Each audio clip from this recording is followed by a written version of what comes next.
নমস্কার, আমি বর্ষা সিং TNI 24 আপনাকে স্বাগত জানাই। আসুন আজকে এক নজর দেখে নিই আজকে মুখ্য সমাচার।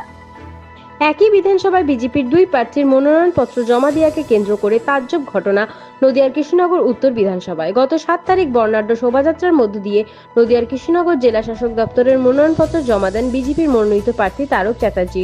যদিও তার নাম ঘোষণা হওয়ার পর থেকেই প্রার্থী বদলের দাবিতে বিক্ষোভ শুরু করে একাংশ বিজেপি কর্মী। মনোনয়নপত্র জমা দেওয়াকে কেন্দ্র করে আবারও প্রকাশ্যে গোষ্ঠীদ্বন্দ্ব বিজেপির।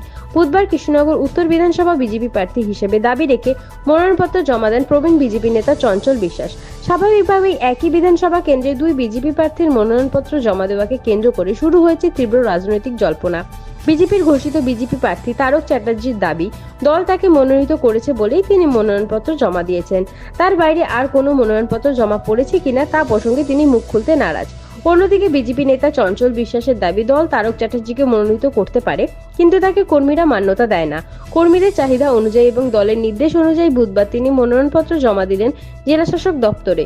26 বিধানসভা নির্বাচনের নিরিখে নদিয়ার কৃষ্ণনগর উত্তর বিধানসভায় বিজেপি মনোনয়নপত্র জমা দেওয়াকে কেন্দ্র করে আবারও প্রকাশ্যে গোষ্ঠীদ্বন্দ্ব উঠে আসলো বিজেপির। Bureau report TNI 24। বলছি আপনি কি মানে কার হয়ে নমিনেশন জমা দিচ্ছেন? আমি নিজের নমিনেশন নিজে জমা দিতে এসেছি এবং এখানে আমি বিজেপি সিম্বল পাবো বলে জমা দিতে এসেছি। কৃষ্ণনগর উত্তরে? হ্যাঁ, কৃষ্ণনগর উত্তরে। কৃষ্ণনগর উত্তরে যে একজন প্রার্থী, হ্যাঁ একজন কৃষ্ণনগর উত্তরে, কৃষ্ণনগর উত্তরে যে একজন প্রার্থী, হ্যাঁ একজন প্রার্থী দিয়েছে। মানে যে প্রার্থী প্রথম কথা হচ্ছে তার ওই নমিনেশন ইনকমপ্লিট, পুরো কমপ্লিট হচ্ছে কিনা আমার জানা নেই, কালকে পর্যন্ত হয়নি। আজকে এসেছিলেন তুমি? হ্যাঁ, যাই হোক, আর প্রার্থী আমাদের পছন্দ হয়নি, তার প্রতিবাদে আমরা করছি। প্রতীক কি দেওয়া হয়েছে? প্রতীক দেওয়া হয়নি এখনো? না। তা আপনি কি আশা করছেন যে আপনি প্রতীক পাবেন? প্রতীক না পেলে আমার অটোমেটিক্যালি আমি ইন্ডিপেন্ডেন্ট হিসেবে দাঁড়িয়ে দাঁড়াবেন, তাহলে আপনি লড়াইয়ের ময়দানে থাকছেন, তাই তো? এই মুহূর্তে বলে না। দীর্ঘদিন ধরে আপনি তো হ্যাঁ, বহুকাল দল করছেন, তার সাথে এই কড়া সিদ্ধান্ত আপনাকে কেন নিতে হলো? বাধ্য, মানে অসহ্য হয়ে গেল, কারণ এই মানে বেআইনি এবং মানে অযোগ্য প্রার্থীকে দিয়ে কৃষ্ণনগর শহরটাকে হারিয়ে দেবে, এইটা আমরা চাচ্ছি না। মানে একটা অভিযোগ উঠছে যে তৃণমূল প্রার্থীর সাথে গঠা করে এটা হয়েছে, আপনি কি মানছেন এই অভিযোগটা? হ্যাঁ মানি, এবং 2022 সালে যে ক্যান্ডিডেটটা এসছে লেফট ব্যাকগ্রাউন্ড নিয়ে, তাকে মানে সবার ইচ্ছার বিরুদ্ধে প্রার্থী করা, এটাকে আমরা মেনে নিই। মায়ের অভিযোগ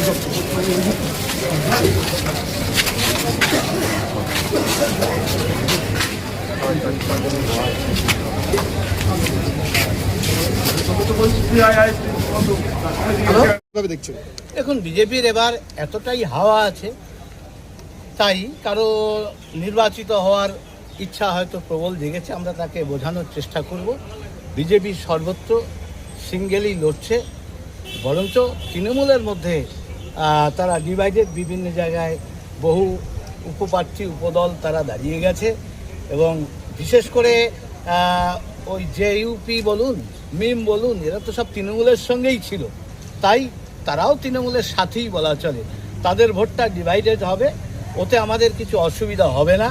দু একজন যদি দাঁড়িয়েও পড়ে, আমাদের ভোট হয় সিম্বলে, কারণ একটা সেন্সিটিভ ভোট। বিজেপি হচ্ছে একটা আদর্শবাদের প্রতীক, সেই আদর্শ অনুসারে তারা ভোট দেয়, ব্যক্তির কোনো এখানে আমাদের দাম নেই। 2,67,000 ভোট বাদ পড়েছে, এতে বিজেপির কতটা সুবিধা বা অসুবিধা হবে? দেখুন, একটা পরিষ্কার কথা, এখানে ভোট এখন যেটা হয়েছে প্রায় ডিভাইডেড।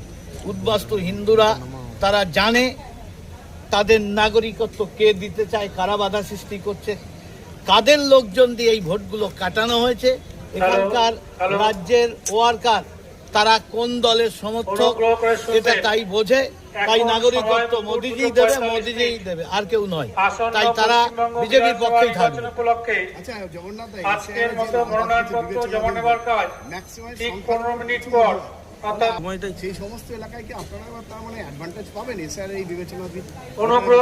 এখন সময় দুপুর 2:45।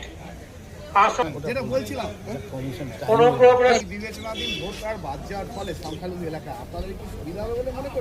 আবার জুডিশিয়াল যত বাতিল করেছে তাদেরকে পুনরায় আবার নেওয়া হচ্ছে, অনেকেরই লিঙ্ক আপ আছে, ভুলবশত যে করে বাদ পড়েছে। যাদের সঠিক তথ্য আছে, আমাদের যে 11টি ডকুমেন্ট সহ যেগুলো পরে পুনরায় আবেদন করলে তাদের ভোট অনেকেরই আবার উঠবে এবং তাদের তোলার জন্য নির্বাচন কমিশন হামেশা তৈরি আছে। ভোটের আগের দিন পর্যন্ত ভোটার লিস্টে নাম হবে। ট্রাইব্যুনালের তো শোনা যাচ্ছে যে 26-এর ভোটের ক্ষেত্রে 9 তারিখে লিস্ট বেরিয়ে যাবে।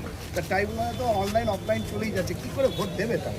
না, আপাতত তারা আবেদন করছে এবং যত তাড়াতাড়ি এর সমস্যা সমাধান হবে। ভোটার লিস্টে এডিশন চলতেই থাকবে।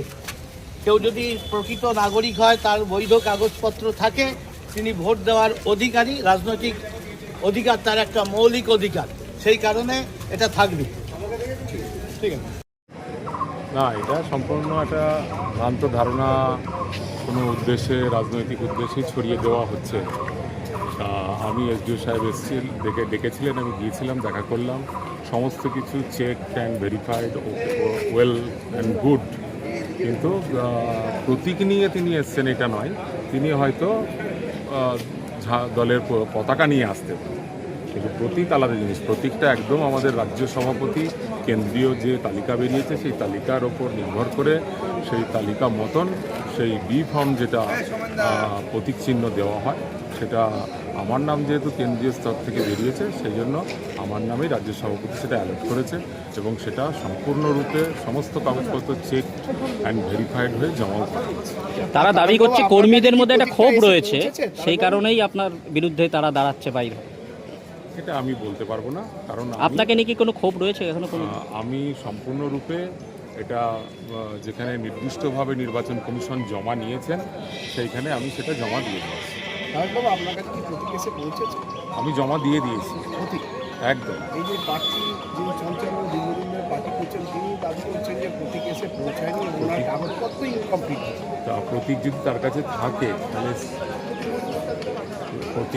কাছে থাকে তাহলে তিনি জমা দেবেন। আমার তো বিজেপি পার্টির পক্ষ থেকে রাজ্য সম্পাদক এবং সম্মানীয় বিরোধী দলনেতা শুভেন্দু অধিকারী মহাশয় এবং আমাদের সম্মানীয় জেলা সভাপতি অর্জুন কুমার বিশ্বাসের উপস্থিতিতে আমরা এসডিও সাহেবকে আমরা 6 তারিখেই সেই প্রতীক সহ সমস্ত পেপারস জমা দিয়ে দিচ্ছি। এই যে বিজেপির দ্বন্দ্বটা প্রকাশ্যে আসলো, ভোটের ক্ষতি হচ্ছে? দ্বন্দ্বের কিছু নেই, দ্বন্দ্ব নেই, এ বিষয়ে মন্তব্য নিষ্প্রয়োজন।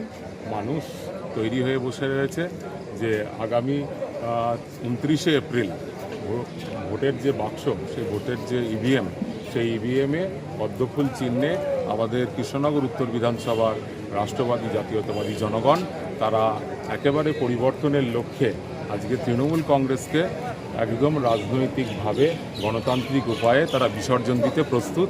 কারণ এই লড়াই হচ্ছে আমাদের এই সোনার বাংলা বাঁচানোর লড়াই, এই লড়াই পশ্চিমবঙ্গকে উন্নত করার লড়াই এবং যুব সমাজের কর্মসংস্থান তার ঘরেই তৈরি করার লড়াই। সুতরাং এই লড়াইয়ে মানুষ একেবারে একজোট হয়ে গেছে।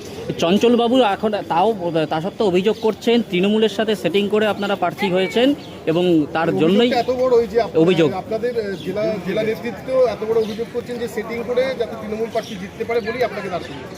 দেখুন, জেলা নেতৃত্ব আর্থিক দুর্নীতির অভিযোগ, উনি যে গণতান্ত্রিক দেশ, সকল রকমভাবে মতামত রাখতে পারেন, কিন্তু এই বিষয়ে আমার কিছু বলা নেই, ওনার ব্যক্তিগত মতামত।